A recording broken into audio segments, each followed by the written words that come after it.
Bien. Alors maintenant, on va parler des cellules qui sont impliquées dans l'immunité adaptative. Voilà, les cellules de l'immunité adaptative. Alors, vous avez déjà compris que ce sont principalement les lymphocytes T et les lymphocytes B, et qu'un adulte, ce que vous ne savez pas forcément, a environ 1000 milliards, 10 puissance 12 de lymphocytes. 1000 milliards de lymphocytes. Et ces lymphocytes, ça représente 20 à 40% des leucocytes. Et si vous calculez qu'il y a environ 1 milliard de lymphocytes par litre de sang, vous arrivez à une conclusion qui n'était pas forcément évidente. Ça veut dire que dans le sang, vous avez moins de 1% des lymphocytes de la circulation. Ça veut dire que 99% des lymphocytes sont bien en dehors de la circulation. Autre chose, vous produisez à peu près 2 milliards de nouveaux lymphocytes chaque jour. Lorsque ces lymphocytes ne sont pas activés par un antigène, leur durée de vie est relativement courte puisque c'est 5 à 7 semaines. Ces lymphocytes qui vont avoir une durée de vie courte parce qu'ils n'ont pas rencontré un antigène, c'est souvent ce que l'on appelle les petits lymphocytes. Par contre, lorsque ces lymphocytes rencontrent un microbe, rencontrent un antigène, leur durée de vie va s'allonger. On va les appeler des lymphocytes larges. Il faut savoir que le nombre de cellules T, par exemple, spécifiques d'un microbe, il peut augmenter de 50 000 fois. C'est-à-dire un lymphocyte, vous avez vu que pour n'importe quel antigène, chaque lymphocyte, il y en avait un qui était prêt à répondre à l'antigène. Lorsque il y a justement un contact entre un antigène et un lymphocyte, ce lymphocyte T, le nombre de lymphocytes T peut augmenter de 50 000 fois. Et le nombre de lymphocytes B, par contre, lorsqu'il y a une rencontre avec un antigène, il peut augmenter simplement de 5000 fois. C'est-à-dire que vous avez une capacité d'augmentation plus importante pour les T que pour les B. Bien, lorsque ces lymphocytes qui avaient une durée de vie courte ont rencontré l'antigène, cette fois-ci, ils peuvent avoir une durée de vie qui est de plusieurs années. Si vous voulez avoir une réponse immune et une mémoire à cette réponse immune, il faut bien entendu que vous gardiez cette mémoire, pas uniquement pendant une semaine, il faut que vous la gardiez pendant plusieurs mois, voire même plusieurs années. C'est ce que font ces lymphocytes mémoire, que l'on a vu tout à l'heure, dont on a déjà parlé, qui vont, eux, vivre pendant plusieurs années. Alors, les lymphocytes T, on a déjà vu aussi qu'il y avait différentes sous-populations. Les lymphocytes T auxiliaires, ceux qui étaient roses, les lymphocytes T auxiliaires, on verra eux-mêmes qu'ils se subdivisent dans des sous-populations de lymphocytes T auxiliaires. Je veux dire, on ne fait qu'effleurer pour l'instant la complexité du système immunitaire. Donc, je répète, vous avez différentes sous-populations. Vous avez les B, les T. Parmi les T, il y a les T auxiliaires. Dans les T auxiliaires, vous trouverez des sous-populations de T auxiliaires. Et d'emblée, comme ça vous aurez pris de l'avance, il y a deux sous-populations qui sont importantes, les TH1 et les TH2. Ces T auxiliaires, c'est 50 à 60% des lymphocytes dans le sang. 50 à 60% des lymphocytes. Autre sous-population de cellules T, ce sont les cellules T cytotoxiques, celles qui étaient en mauve tout à l'heure, Les cellules T cytotoxiques, elles sont moins nombreuses que les T auxiliaires, c'est à peu près 20 à 25% des lymphocytes. Vous avez les cellules T régulatrices, elles sont relativement rares, c'est pour ça qu'on a du mal à les étudier. Donc T régulatrices relativement rares. Et puis vous avez des sous-populations un petit peu particulières de lymphocytes T, c'est ce qu'on appelle les T gamma delta. Ça, c'est tout de même 5% des lymphocytes T. Et vous avez des cellules bizarres qui ont des caractéristiques à la fois de lymphocytes T et à la fois de cellules NK. On les appelle les cellules NKT. C'est tout de même 10% des lymphocytes circulants. Tout ce que je vous ai dit, c'était pour les T. Il y avait une autre sous-population de T dont on avait parlé tout à l'heure, c'était les cellules NK, mais les cellules NK, c'est des cellules de l'immunité innée, alors que là, on est dans les cellules de l'immunité adaptative. Toujours cellules de l'immunité adaptative, bien entendu, les lymphocytes B. Et lymphocytes B, c'est 5 à 15% des lymphocytes circulants.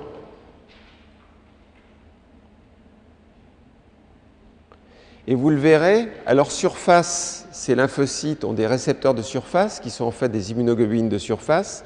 Et essentiellement, ces cellules B, elles ont des IgM et des IgD à leur surface. Mais ça, on en reparlera. Autre cellule que vous avez déjà vue, je vous ai dit, c'est des cellules importantes dans l'immunité innée, mais elles sont tout aussi importantes dans l'immunité adaptative. Ce sont les cellules présentatrices d'antigènes. Lymphocytes, on en a parlé, mais les monocytes, les macrophages et les cellules dendritiques,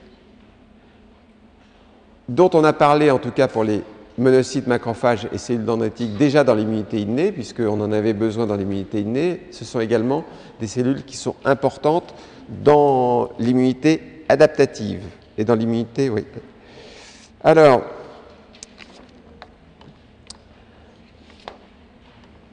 autre chose après toutes les cellules, avec un tableau ici qui vous résume les différentes classes de lymphocytes, avec des choses intéressantes, c'est les pourcentages de ces lymphocytes dans le sang, mais aussi dans les ganglions et dans la rate dont on va parler tout de suite, puisque après avoir parlé des cellules, on va parler en fait maintenant des organes lymphoïdes. Alors au passage, je vous signale quand moi je mets ma lettre question sur le schéma, mais quand vous voyez sur une diapositive qu'il y a un petit sigle disant que c'est chaud, ça veut dire que c'est quelque chose qu'il faut apprendre. Pardon? Ah oui. Alors je vous le signale, vous n'avez pas le haut de... Ça veut dire qu'il est réglé trop le... Bon. Alors je vous le signale. Il y a un petit sigle qui est censé tourner, qui doit être par là, mais que vous ne voyez pas, qui met que c'est important. Merci de me l'avoir signalé. Alors, les organes lymphoïdes. Deux types d'organes lymphoïdes. D'une part, ce que l'on appelle les organes lymphoïdes primaires, qui sont... Et ils vont apparaître en fait ces organes lymphoïdes primaires en rouge, qui sont soit des organes où sont produits et où maturent les cellules B. La moelle osseuse, c'est l'organe où sont produites tous les lymphocytes, mais où maturent les cellules B, pour être plus précis. Alors que l'autre organes lymphoïdes primaires, ce sont le thymus. Le thymus, c'est l'organe où maturent les lymphocytes T.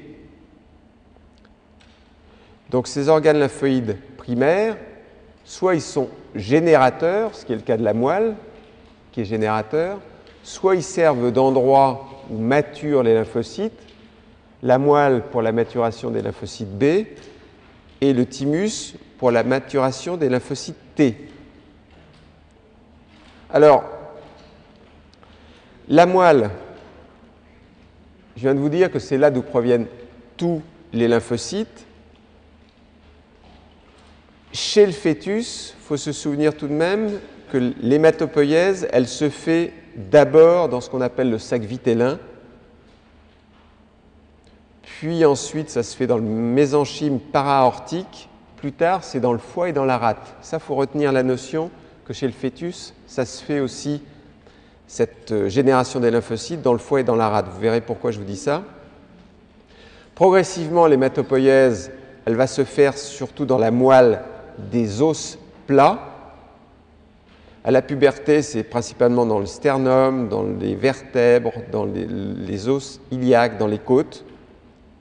Mais, c'est pour ça qu'il faut se souvenir, lorsqu'il y a une demande exceptionnelle de lymphocytes, le foie et la rate peuvent à nouveau être recrutés comme site d'hématopoïèse extramédullaire.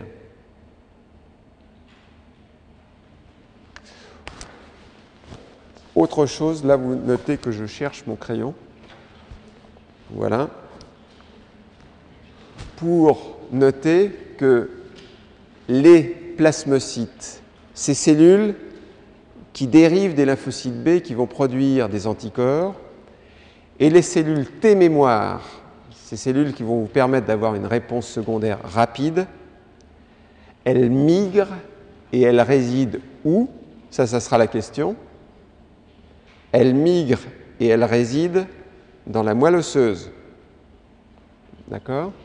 Donc vous avez tout un chemin qui se fait, hein, c'est-à-dire que les cellules partent de la moelle osseuse où elles sont générées, elles vont sortir et certaines vont retourner dans la moelle osseuse, c'est le cas des plasmocytes et en tout cas des cellules T-mémoire.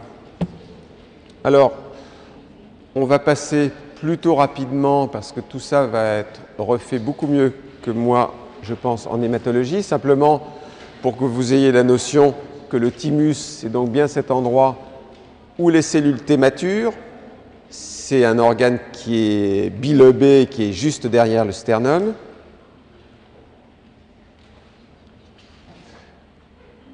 Ensuite, un autre système et d'autres organes dont on va reparler de façon importante, ce sont les ganglions lymphatiques. Les ganglions lymphatiques, vous en avez tout au long du corps.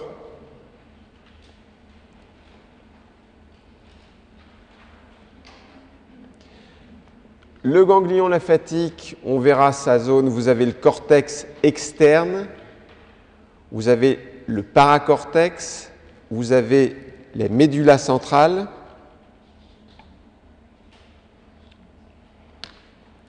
Encore une fois, on fait un survol, vous les reverrez ces schémas, ce n'est pas important de les retenir.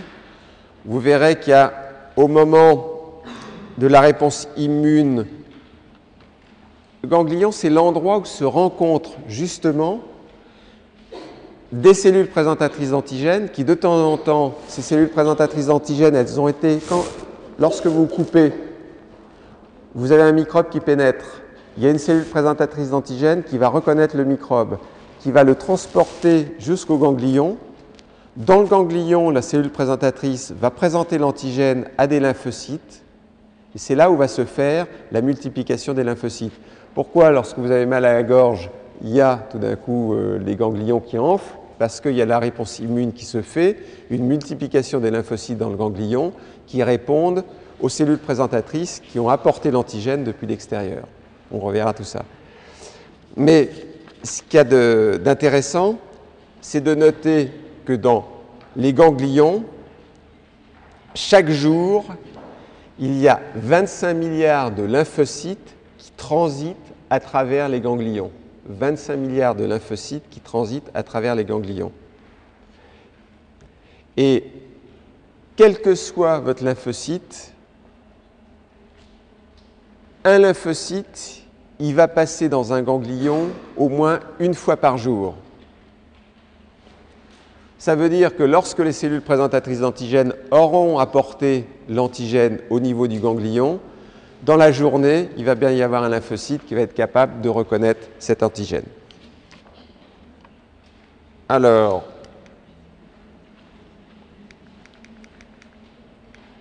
Ici, c'était simplement un schéma pour vous dire que également la rate était un organe du système immunitaire.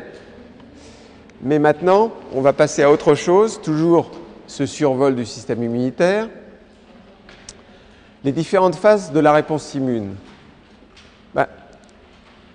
La réponse immune, elle évolue avec d'abord, on va le voir, une phase de reconnaissance. Il faut bien que vous reconnaissiez, je dirais, l'antigène. Ensuite, il va y avoir une phase d'activation où l'antigène va activer les cellules, les lymphocytes B et les lymphocytes T. Ensuite, une fois que ces cellules seront activées, il va falloir qu'il y ait une phase effectrice. Ensuite, un déclin de la réponse immune et ensuite la mise en mémoire de cette réponse. Alors, première chose, reconnaissance de l'antigène. Alors, ça se passe ici. Vous voyez qu'il y a, pour le lymphocyte T auxiliaire, deux types de cellules présentatrices.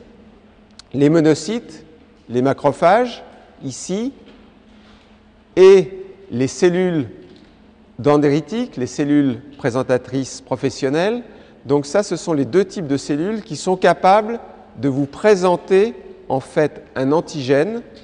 Cet antigène étant un petit peptide, encore une fois, qui est dans une niche à la surface des cellules présentatrices, et ça va vous présenter l'antigène au lymphocyte T auxiliaire. Autre antigène qui est présenté, c'est en fait l'antigène qui va être présenté cette fois-ci par la cellule cible à des lymphocytes T cytotoxiques. La cellule cible, ça peut être une cellule cancéreuse, ça peut être une cellule viro-infectée. Elle a une autre niche à peptides, ce n'est pas exactement la même que celle-ci, on le verra. Il y a une niche à peptides qui présente l'antigène, un petit bout de peptide, au lymphocyte T cytotoxique. Et puis, le lymphocyte B, lui, il avait reconnu son antigène par son récepteur de surface, l'immunoglobine de surface. Donc ça, c'est la phase de reconnaissance de l'antigène, qui est une phase effectivement importante. Alors, une fois que vous avez reconnu cet antigène, ici, il va falloir qu'il y ait une activation de la cellule pour qu'elle commence à proliférer.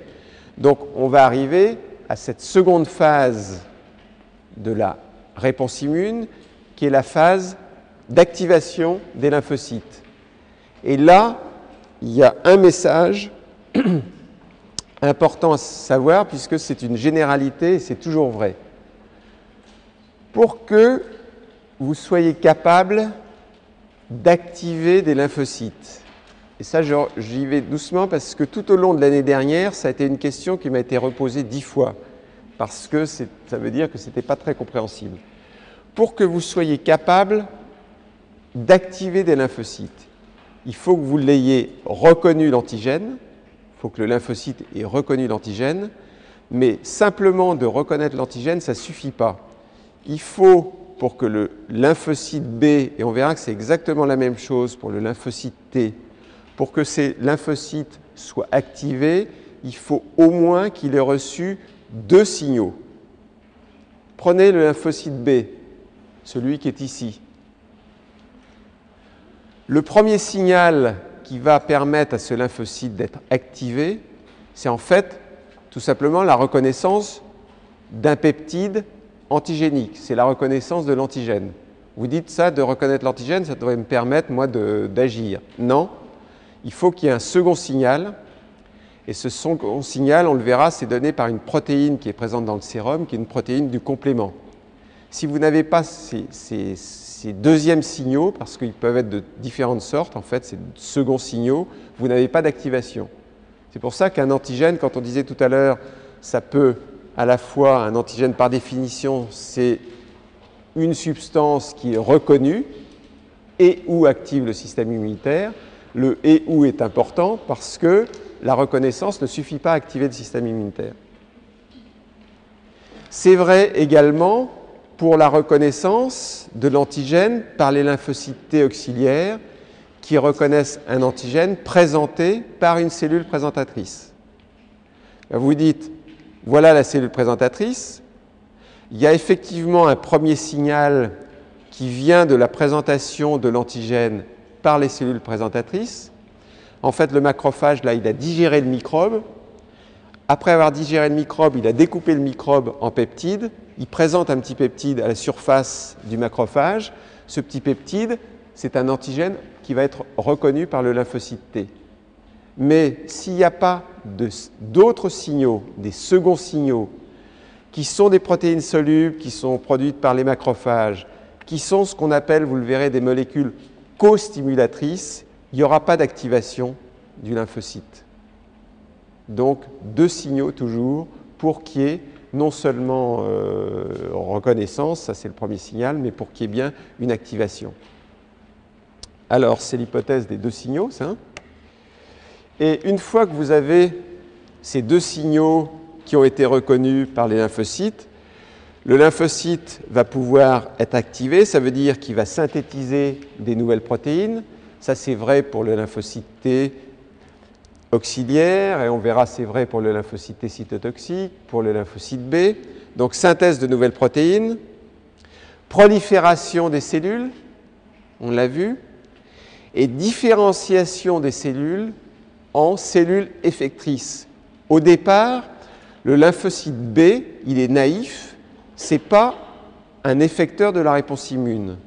La cellule qui est effectrice, c'est lorsque le lymphocyte B s'est transformé en plasmocyte. C'est le plasmocyte qui va produire les anticorps, c'est lui la cellule effectrice. Donc il faut qu'il y ait eu une synthèse de protéines, une prolifération et une différenciation donc, des lymphocytes B en plasmocytes, des lymphocytes T naïfs en lymphocytes T effecteurs. C'est vrai pour les lymphocytes T cytotoxiques aussi. Au départ, ils sont naïfs. C'est uniquement lorsqu'ils se seront multipliés et différenciés qu'il va devenir effecteur et capable de tuer la cible. Donc, cette phase de la réponse immune, cette phase d'activation est extrêmement importante. C'est ce qui va vous permettre de transformer des lymphocytes naïfs en lymphocytes effecteurs. Une fois que vous aurez transformé ces lymphocytes naïfs en lymphocytes effecteurs, vous allez pouvoir éliminer l'antigène. Donc, c'est la phase d'élimination. Cette élimination, dans le cadre de l'immunité humorale, ça se fera grâce aux anticorps qui vont éliminer les antigènes extracellulaires. Lorsque l'antigène est intracellulaire, ce sera les lymphocytes T cytotoxiques qui vont l'éliminer, donc la phase d'élimination.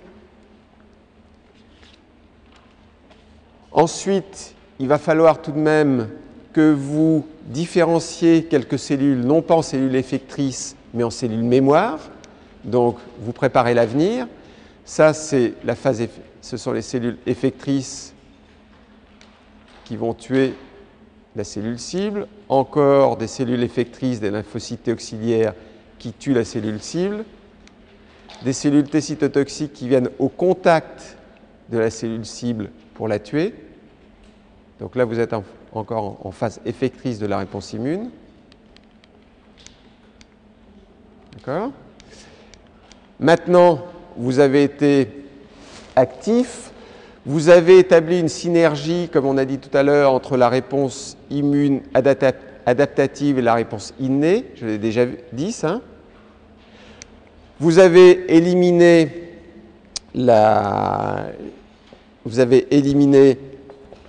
l'antigène. Pour éliminer cet antigène, vous avez utilisé l'immunité innée. Vous avez utilisé l'immunité adaptative. Dans l'immunité adaptative, vous avez utilisé l'immunité humorale, celle qui aboutit à la production d'anticorps. Et vous avez utilisé l'immunité cellulaire, lymphocyte cytotoxique, celle qui utilise des cellules. En fait, ces distinctions sont assez artificielles parce que, regardez la dualité du système immunitaire. Vous dites, voilà un antigène.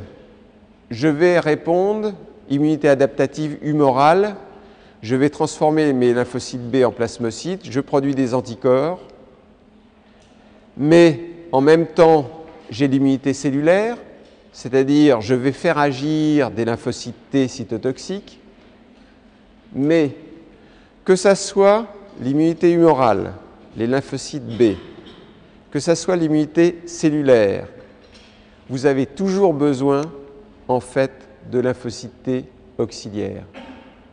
Donc, vous voyez bien là que cette séparation entre immunité humorale et immunité cellulaire, elle est un petit peu artificielle, parce que pour l'immunité humorale, qu'est-ce que ça veut dire? Ça veut dire que les effecteurs sont dans l'humeur, sont dans le sang, ce sont bien les anticorps qui sont les effecteurs, mais si vous n'avez pas d'immunité cellulaire, c'est-à-dire si vous n'avez pas de lymphocytes T cytotoxiques, de lymphocytes T auxiliaires, pardon, vous n'aurez pas en fait d'anticorps.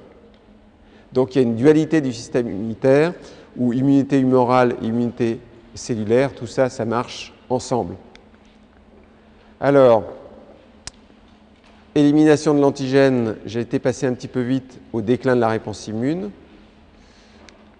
OK, élimination de l'antigène, déclin de la réponse immune. Le déclin de cette réponse immune se fait parce que des cellules vont rentrer en apoptose. Vous vous souvenez tout à l'heure, l'apoptose, c'est une mort cellulaire naturelle, c'est une mort cellulaire programmée. Et heureusement que l'apoptose n'induit pas une réponse immune, parce que sans ça, vous n'en sortiriez pas. Là, vous utilisez l'apoptose pour diminuer votre réponse immune. Donc, ce n'est pas l'apoptose, fort heureusement, qui provoque la réponse immune. Là, donc, lors de la phase de déclin de la réponse immune, il y a une apoptose des lymphocytes. Différenciation en cellules mémoire, j'avais été trop vite tout à l'heure. Donc, pour vous dire que lorsque vous avez éliminé l'antigène, que vous avez baissé la réponse immune, il y a des lymphocytes qui vont garder la mémoire et qui vont aller ensuite se blottir dans la moelle osseuse. Donc ces lymphocytes, les voilà. Ça peut être des lymphocytes B, des lymphocytes T auxiliaires, des lymphocytes T cytotoxiques, donc des sous-populations qui se mettent en mémoire. Bien. Donc reconnaissance de l'antigène, activation des lymphocytes, élimination de l'antigène, homéostase, différenciation cellules mémoire. J'espère que ça s'est mis en place dans votre tête. La conclusion, c'est que le système immunitaire, l'immunologie, c'est une pièce de théâtre.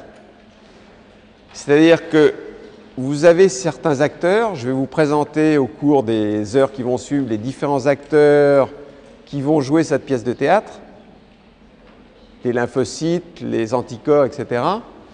Suivant la façon dont ces acteurs vont interagir ensemble, et au théâtre, vous avez toujours dans le premier acte la phase de présentation des personnages. Donc une fois que je vous aurai présenté les personnages, je vous montrerai comment ils interagissent ensemble. Et comme toute pièce de théâtre, il y a une fin heureuse ou une fin tragique. Et en immunologie, c'est exactement ça.